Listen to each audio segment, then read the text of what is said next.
Hello, my juicy co-creators. Lilou here. I'm in London, beautiful, big, juicy, loving city of London. And boy, was I not seeing the city like that a few years ago when I had money issues and heartbreaks. Hi, Robert. Hi. Thank you for having me on your show. I love your interviews, so I'm glad that I'm finally one of your interviewees. Thank you. Oh my God, you are quite something. I'm thrilled and honored to be interviewing you. I know that your time is very precious, and I've been trying to interview Robert since Sonia Choquette, really introduced us.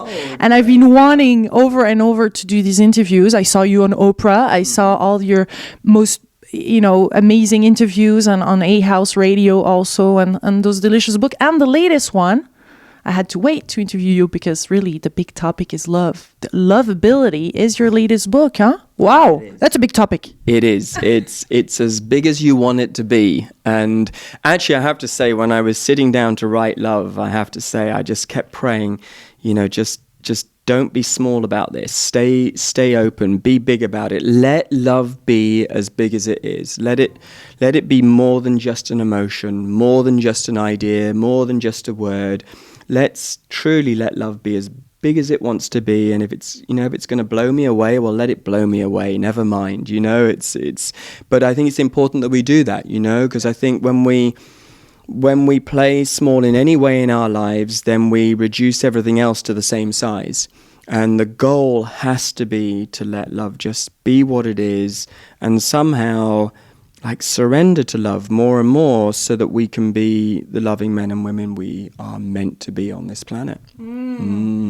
So you're having those conversations with love, and you are advising people to have these conversations so that we can live more fully.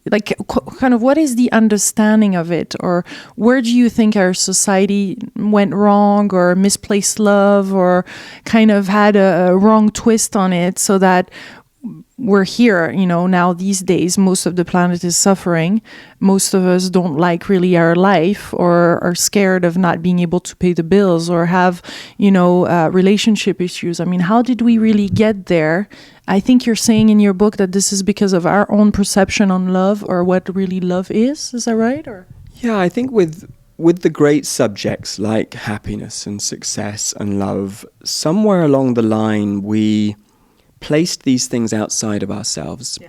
We started searching for happiness instead of following our joy. We started chasing success instead of really listening to our heart. Similarly, with love, we started looking outside of it, of ourselves for it, instead of really considering how we could be a more loving person. So somehow we just put it all outside of us, and we've been shopping for it ever since. So we're shopping for happiness, we're shopping for success, we're shopping for love, we're doing a lot of shopping, and it's sort of fun, but there's only so much shopping you can do. And at some point in your life, I think you have to stop and say, look, all these things that I'm chasing, that I'm searching for, that I want, maybe I'm looking in the wrong places. Maybe I need to come closer to home. And my work is basically saying, Lilou, that I think we are love looking for love. Our true nature is joy, and we're looking for happiness.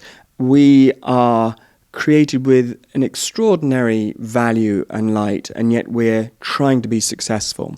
We're trying to make ourselves into a success, when really there's already such value already in us, if you like. So I think somewhere along the line, Lilou, and of course I'm not sure what day it happened in history, but somewhere there we forgot about who we really are. And when we forgot about who we are, that's when we started chasing all of this stuff. We've been chasing it ever since. And I think the big message of my work, and indeed of many, many people's work, is to come back to our essential being somehow. Instead of doing and doing and doing and going and going and going and wanting and wanting and wanting, what if we were just to come back to ourselves? What if instead of trying to improve ourselves, we actually took a look at ourselves and worked out who we actually are, and got to know ourselves just a little bit better. I make a big distinction between self-improvement and self-acceptance. I believe that no amount of self-improvement can make up for any lack of self-acceptance. We're trying to improve ourselves without having ever got to know ourselves. And I think similarly, we're trying to change ourselves without having ever got to be ourselves. And I think the real goal of our life is to get curious again and discover who we are and learn a bit more about who we really are. And when we do that, I think we arrive at something very delightful, which is this awareness that we are love, looking for love, and that we are joy, looking for the happiness, and so on. The qualities of our true nature are what we're shopping for in the world. And when we remember that we're it, that we are that love, that we are that happiness, that's what I think ultimately helps us to enjoy more happiness and love in the world as well, by the way. Because now we're not just looking for these things, we're actually going to bring them to the world. Yeah. And that's the key. So it's actually not counterproductive. We could think as we're experiencing love or learning to love or enjoying this love, that we're, not productive compared to those as to the criterias in life, and and achieving and producing and all that. And I think a lot of us have this conversation in our mind, preventing us from really start to being in touch with that. Like, it's like there's all those conversation in our mind, all those limiting beliefs. Is that something that you deal with in the book? The limiting beliefs are they have to be addressed. Like a monster. Yeah, they're in our lives. They are, I call them the contract. And the contract exists for happiness, for success, for love, for abundance. I have a workshop, it's called How to Be So Happy You Almost Feel Guilty But Not Quite. And that's the workshop where we look at the contract around happiness. How much happiness is possible and how much is too good to be true. Similarly, success, we have a contract around that. We have a contract around love as well. What's possible and what's too good to be true. In happiness research, we talk about the set point. And this set point apparently, according to mainstream research, is set by our genes. And it's the set point which says you can be happy 7 out of 10 most of the time. Occasionally 7.5 out of 10. Occasionally 8 out of 10. But anything more than 8 out of 10 is too good to be true, for instance. Now, the mainstream theory in psychology is that that's governed by a set point, and that the set point is basically governed by your DNA. I don't believe that. I think the set point is governed by our self-image, and it has nothing to do with our DNA at all. We create an image of ourselves, and that image of ourselves is what dictates how much happiness is possible, how much is too good to be true, how much success is possible, how much is too good to be true. When we change our mind about ourselves, when we remember that happiness, success, and love are freely available to all of us, that you don't have to deserve it, you don't even have to work at it. You have to be disciplined, you have to be focused, you have to be clear. But when you know this, basically that's what frees you up to be, just to be able to enjoy more love, more success, more happiness, so that you can give those things to the world. Yeah. That's the key. I know that you're writing a book with Louise Hay on love, another one on love, and previously you wrote books on happiness, so this is quite a shift. Do you feel that this is exactly the message that people need to hear right now? I think in a way, it's the same message. I created the Happiness Project, and I created an 8-week happiness program. That program, was shown as a BBC documentary, went around the world. It's been seen by over 30 million TV viewers. That program was a program where for 8 weeks we talked about happiness. And much of that conversation really was about love. Loving myself, loving relationships with others, living a life I love. I mean, love's right there at the heart of that conversation. Similarly with Success Intelligence, another one of my projects, in the book that I wrote on that subject, and in the leadership workshops that I give and the seminars I give, I will always say, if your definition of success has little or no measure of love, get another definition. You have to have a definition of success that includes love if you're going to take your heart into your work and if you're going to do great things. So really, the conversation about love has always been there, I think, in my work, but specifically for loveability, what I wanted to do was to create a 3-day program, a program I could take around the world, and just a program where we could all sit down together, meditate on love, talk about love, inquire into the nature of true love, the blocks to love, and, you know, the purpose of love as well. All of those great conversations. And that's been my joy to do that. I've done that for about 7 or 8 years now with Loveability. And it's a thrill. It's a thrill to sit down with people and have 3 days where we put love first. Because after all, it really is always first. Even when we don't admit to that, you know, even when we're playing cool, really love is always on our mind, I believe, in one form or another. Love's the great motivation of our lives. It's also, I believe, one of the great inspirations of our life. You know, it's the power that when we give ourselves to it helps us to grow and to become the men and women that we truly are meant to be. When you say the word love and speak of love, it seems you're speaking of God. Yeah, I would say that. I would say personally, you know, my God is non-denominational. My God doesn't belong to a religion. I think God's a little bit too big for a religion, really. And yet you find God infused in all of the religions. But fundamentally, I think God can't be defined because God is too wonderful for that, too beautiful for that. And unlimited, really, yeah. Unlimited for, yeah. My experience is when I sit down and I tune into God, and when I tune into love, I feel like I'm tuning into the same thing. And that's why when I visit mosques, or if I visit cathedrals, or if I visit ashrams, or just am out in nature, and I really think about the divine, I just feel it's love. So personally, I'm really happy just to say God is love and love is God. I don't say that flippantly. I say that from experience, my experience. My experience tells me they are the same thing. And that's cool because that helps me to know then that if God is love, then God isn't judging me. God isn't condemning me. God isn't withholding anything. I mean, that's pretty cool to know, you know, because that helps me to see if I'm having a hard day today, that's probably got nothing to do with God. That's probably got something to do with me. That's probably got something to do with my neurosis, with my lack of self-love. I can do something about that. And I can actually call upon God's help to help me with that as well. So if we look at the implications of the idea that God is love, the implications are massive because it basically means that there is nothing in our way, which is amazing. That's at the very least. The other side of it is, what if life loves us, which is what I'm looking at with Louise? What if life is on our side?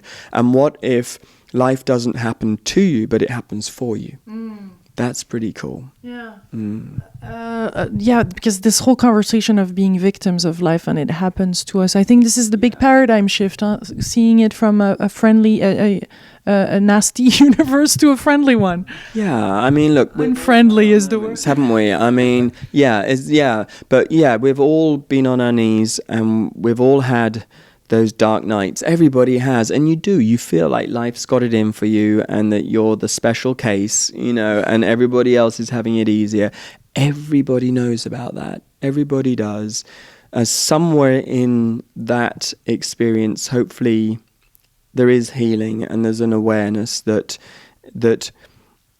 who, you know, in the middle of your worst moments, who you think you are can't handle that situation. But who you really are can and will. And it's in those moments, you know, when we pray and ask for love and help, that we do get help. You know, when we're on our knees, that's not the last chapter of our life. There's always got to be another chapter after that. Of that, I'm convinced. Is there a saying or a prayer or an affirmation, as Louise Hay would probably love it, but there something where you are in this really horrible suffering and the worst ever, what seems unsurmountable, like just really, it will be hard to go through it. Is there something that can snap us out of it? Well, my favorite prayer is, which I write about in Loveability, is by a Benedictine nun called Macrina Whitaker. And the prayer is, "Dear God, show me the truth about myself, no matter how beautiful it is." And that prayer, for me, is the heart of prayer right there. Dear God, show me the truth about myself, no matter how beautiful it is. Now, I feel if you take that prayer and sit with that prayer for 15 minutes, wherever you are in your life, if you just listened for the response to that prayer, I honestly believe you'd have a miracle. Because usually we're into, oh my God, what am I going to find about myself that is so horrible? What kind of monster? It is usually so reverse. So I can see that through this gratitude type of prayer and reopening. Well, the thing about that prayer, what's so nice about it is that really what we're doing is we're suspending our judgments. And, in a way, what I've learned through Loveability is that the truth of who you are, the truth of who I am, cannot be judged. We can't judge ourselves and know who we are. Judgments, when you judge something, all you see is the judgment about the thing you're judging. So when we look in the mirror and judge ourselves, we don't see ourselves, we just are seeing the judgments. Similarly, when we judge somebody else, we're not seeing them, we're seeing our judgments about them. When we can see that, in truth, we'll never see ourselves until we stop judging, that's an experience. And that prayer is there for us. It's a way of just saying, dear God, help me to see who I am when I'm not judging myself. That's beautiful. That's one of the inquiries, by the way, that we do on the Loveability program. We literally do a meditation where we explore what's it like to be me when I'm not judging myself. And I tell you what, it's beautiful. I mean, it's so good. People feel such liberation, such grace. They remember who they are. And in that remembering, I think, is restored, almost like on a cellular level, is our true nature, if you like. We do lots of inquiries like that on the Loveability program. Another one of my favorites is we sit opposite each other, just like this, in pairs, and the exercise is tell me a way you make it difficult to be loved by others. Okay, and then and we go backwards and forwards, and everybody can fill out a list. Honestly, everybody can fill out a list. It's amazing. So here we all are looking for love in the world, and yet when we do an exercise like that, where we explore ways that we make it difficult to be loved by others, because, for instance, we're too busy, or we're trying to be perfect. We've got our conditions. All of a sudden it's like, hold on a minute, okay, I get it. I'm trying to look for love, but actually I'm making it difficult here. Love demands honesty from us, that type of honesty, where we just get clear with ourselves. And I think that's what I love about Loveability. Loveability ultimately is a program which is saying when you change your mind about yourself and when you treat yourself like somebody you love, that's when love shows up in your life. Self-love, it goes back to that. That's so precious, to start loving ourselves for just the way we are, perfect, no perfect, with our imperfections. A lot of the times what we say is, I'm going to love myself when I've lost 10 pounds. I'm going to love myself when I've got more money. I'm going to love myself, when I can get that wrinkle, that one right there, just smooth that one out. But there's all of these whens and ifs, and we've got it the wrong way round. It's like, it's when we love ourselves that we'll make better choices about our food, or we'll make better choices about money, or we'll see ourselves and we'll see that wrinkle and we won't make it mean something negative. Do you see what I mean? It's like what we do is we withhold love until life's great. But life's not going to be great whilst we withhold love. It's as if, Lilou, we have somehow we've made love the finishing line of our life, when really it should be the starting line. We should say, look, from this moment on, I am going to love myself more so that I can have a better relationship with my body, so that I can have a better relationship with money, so that I can have a better relationship with romance, and with God and with everything. So that's what I'm saying in Loveability is, like, don't wait till your life gets better before you hope to love yourself more. Start now. And, for many of us, that's difficult because we say, well, I'm not lovable yet. But the whole point is we are really, and one way to start is to say that beautiful, beautiful prayer. So I'm going to say it to you all again. Ready? Dear God, show me the truth about myself, no matter how beautiful it is. It's a prayer by Macrina Whitaker. And I promise you, if you sit with that, and just see who you are without the judgments, you will discover that not only are you lovable, but actually that love is your true nature. It's you. It's the heart of you. Let's go. Let's embark on this inquiry. I love it. Being in the questioning and continuing to questioning life, welcome life and welcoming love in our life. And let's be guided by it, all right? Yeah. Day to day, second by second. Exactly. Let love guide you. Love is intelligent. Love knows how to love. Love knows what to do for you, So in the same way that you might pray to God, pray to the divine, pray to the universe, just pray to love and ask love, help me out today, help me to make a good choice from my menu today. Help me to make some good decisions about which emails to respond to today. It's like, just ask love to show you how to do this. Love is big. It really is. It's bigger than we know. It's not just a word. It's not just an idea. It is, I'm happy to believe, the universal intelligence ultimately behind the whole lot. And when we tune into it, something wonderful happens. The fabric of the universe. Huh? And your daughter knew that at 4. Yeah, she did, didn't she? Actually, yeah, my daughter Bo, I've got to tell you another story, Lilou, because I've shared some before with you about Bo, but one day we were driving along in a car and we were off to visit my mum. And I had Bo sitting in the passenger seat and then me. And in the back was my wife Holly and my son Christopher, who must have been like 9 months old or something at the time. And earlier that morning, I'd been meditating on self-acceptance. And Holly in the back of the car said, hey, how did you get on with that meditation, that article you were doing on self-acceptance? And I said, oh, great. I was exploring the question, what are we made of? What are we made of? And Bo, who's sitting right next to me, she just piped up and she said, Daddy, I know what we're made of. It's easy. And I said, okay, what are we made of? And she said, love and water. We're made of love and water.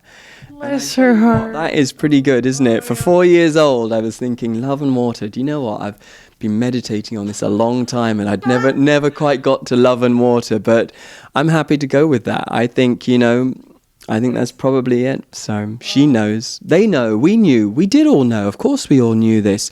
But what happened is we began to doubt it and we forgot. And the basic truth, which is I am lovable, became replaced with a basic fear, which is I'm not lovable. And the moment we thought we're not lovable, we started looking for love instead of being the loving person that we really are. Yeah, I remember Oprah actually saying one day that that's what she found in common between all those people that she was interviewing, that we were all seeking for confirmation, and even the superstars that she would interview would just ask, was it good? Was I good enough? Exactly. And that was her conclusion in the end. Yeah, it's like when we forget that we're made of love, we try to make ourselves lovable. And we make ourselves lovable by being successful in all the different ways that we can, by being beautiful, by being famous. Those aren't the only motivations for what we do, but for as long as we doubt that we're lovable, we're afraid that the world isn't loving us. And I think that's the great fear. So even when we play in front of thousands every night, we're still wondering, did I do good enough? Even if we, appear on television in front of millions, we're still wondering. Even if we have the money, do they love me or do they love my money? It's like we're not sure for as long as we are unsure about this loveability. But when we remember, truly remember we're made of love, then when we have our difficult moments and we have our off days, we've got something we can come back to. And I think that's the point of love ultimately, and it's the point of spiritual practices. Spiritual practices are designed to bring us back to the love that we're made of, so that we can, go back out into the world, as that loving person that we truly are. And as I say, not looking for the love so much as just being a loving presence. And the wonderful thing is when we are being that loving presence, we find love. Beautiful. Thank you so much, Robert, for taking the time to do this interview in your busy schedule. I'm so happy. I know you're working on the next books, huh? Yeah, we got a good schedule. So we got Holy Shift coming out, which I love that title. I know, that's really cool, isn't it? Well, I wrote Shift Happens in 1999. So it's been a few years. I thought it's time to put Shift in another title. So Holy Shift is 365 meditations on A Course in Miracles. So that's exciting. And right now, that book's done. That's finished. It's coming out in April 2014 with Hay House. And then I'm writing now the book with Louise Hay, Life Loves You. Beautiful lady. Amazing lady. I've just come back from a weekend with Louise. We celebrated Thanksgiving together. As soon as I got there, she made me dye her hair pink. So guess how much fun we're having. The same color than her roses. It's true. Exactly. That's right. My One of God. my favorite colors, definitely. Thank you. Thank you, Robert. And thank you to all delicious co-creators watching this love. Share this love. Share this love, watching this video. You see, I'm so hypnotized by love. Oh my God. Thank you, Robert. Thank you for all your books. Thank you too. Thank you very much indeed. Big, big kisses to all of you. Much love. Bye. Good. Okay. Well done. Good. You did wonderfully. We did it. 28. Yeah, that was